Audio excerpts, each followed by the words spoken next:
The Orlando Pirates versus Richards Bay post-match press conference. We are joined by the away head coach, Coach Brendon Truter. Welcome, sir. Coach, if you may just please give us a brief summary of the match from your perspective. Yeah, always a difficult place to come to. Coming into this game, of course, you have to formulate, first put it into context what you are coming to face, the environment that you are playing in, and what you are facing. And then, of course, formulate the game plan from there. It's most important is where we come from, what we've been through, what we've endured, and what we can do at the moment. At the moment, and the game plan, I think we did very well in the opening stance. Placed them a bit higher. It was unlike Pirates to kick long balls out. Sipo did it 2 or 3 times during that period.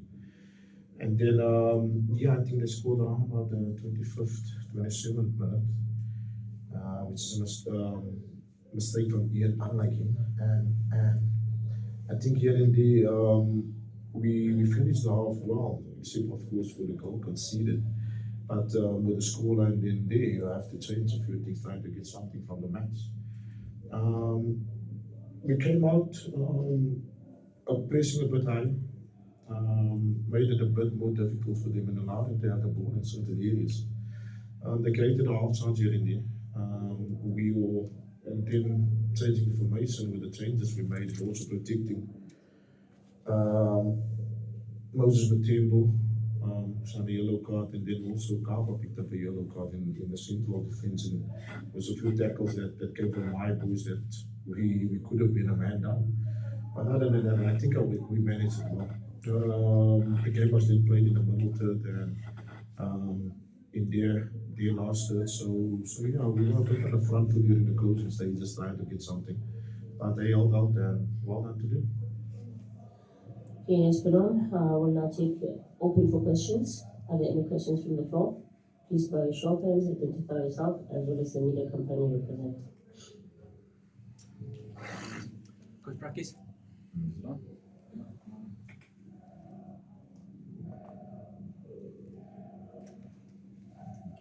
Coach Prakis, Chan from SABC. Just looking at the table, you're a bit concerned. I know you obviously, when you won on Saturday, you said you would have preferred 3 points. But also the one goal in the 7 league games so far. What do you put if you were to put your finger on it, what is it about that you guys are struggling to find the net? I think lack of quality, lack of maturity the last day.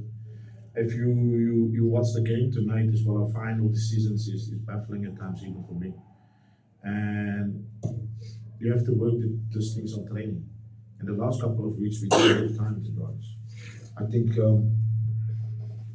think we had Sikakune, we had Stellenbosch, then we had Cape Town City, and then now Pirates, and now another game on the weekend, the semi-final, and in between we had so much traveling to do in terms of 2 hours from Richards Bay to Durban, and then from there we had to go to Polokwane, come back as well. In between we also had Chippa with that loss as well. So as much as we want to work on it, we saw the load of our set place as well. It's once you work on these things, and it has to be constant, it has to be repetitive, and unfortunately with the amount of fatigue and what the games bring, what the traveling bring as well, you have to be mindful that you are playing league game on the weekend, whether it's a cup game or a league game, and then you come to Pirates as well. So to work on these issues, we need some extended time, and that FIFA break we have to look at it. Even with the FIFA break coming, you have to manage that, because the boys are feeling it at the moment, and we are a bit of in a crisis management where that is concerned. But we have a semi-final. The semi-final brings a different atmosphere. It brings a different feel to the game, and they'll manage it. They'll be up for it on Saturday. But from theory perspective, and also from a fact that there is fatigue and we have to manage it, there's hardly any time to work on it. But in terms of quality, you can see it. We are lacking it. In terms of decision making, we are lacking it.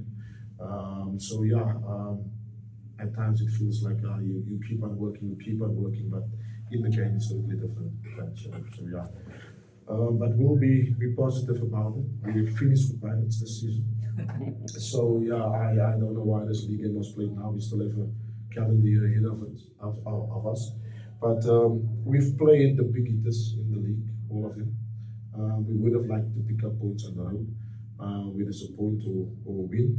But in front of us, it looks a bit easier, let's put it that way. Of course, we're playing all the teams that's around us that's currently up, with the exception maybe of Sundowns, that's late in December.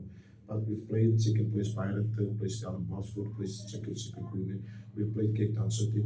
We've played Pirates twice already. So happy days ahead, hopefully.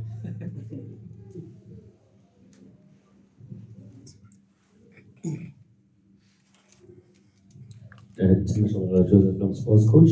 You touched on it a bit. The traveling that happens. You're the most traveled club in the PSL, arguably. I mean, you come from Richards Bay, Devon flies to Joburg drive to Polokwane again, and all of that.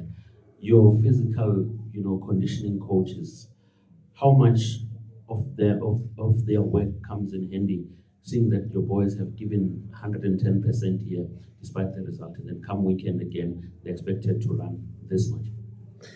Yeah, 120 minutes before this coming into this game as well.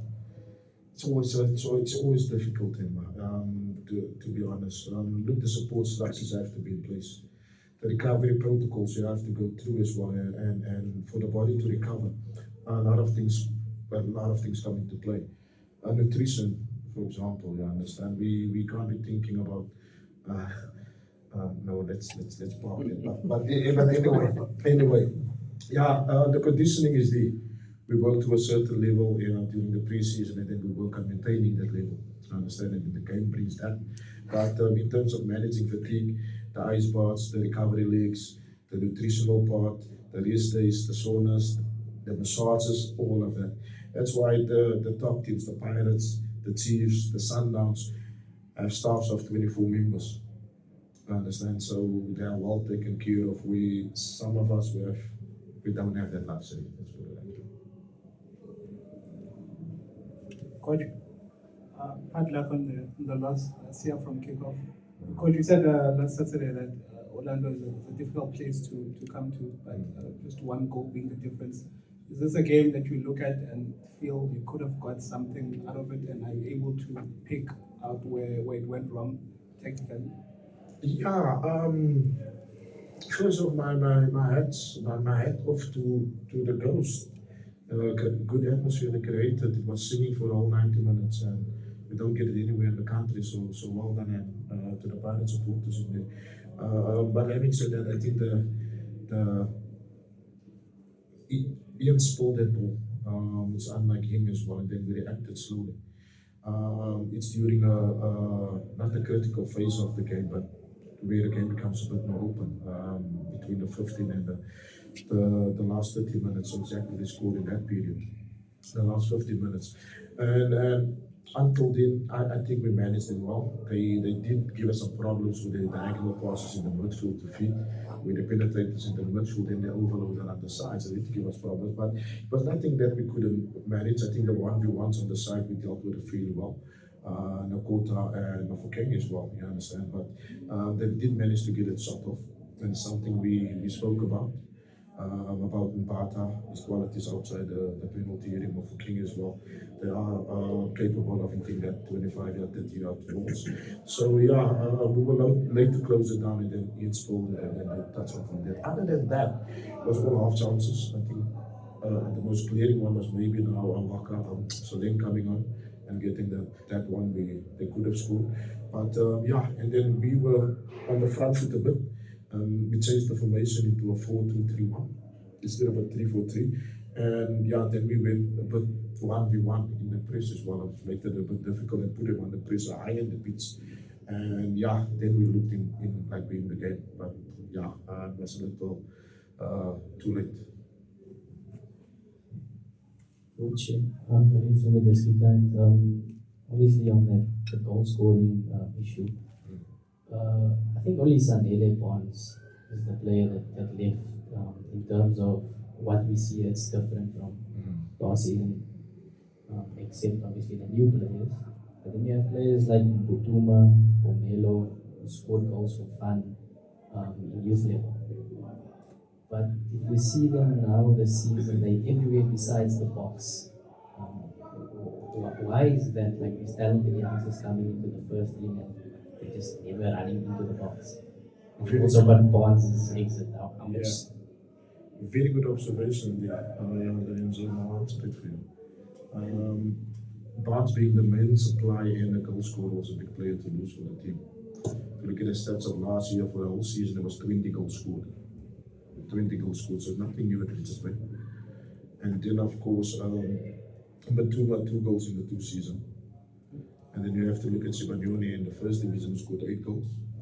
I understand, so you have to look at these stats, and what you face with that stats, it doesn't lie.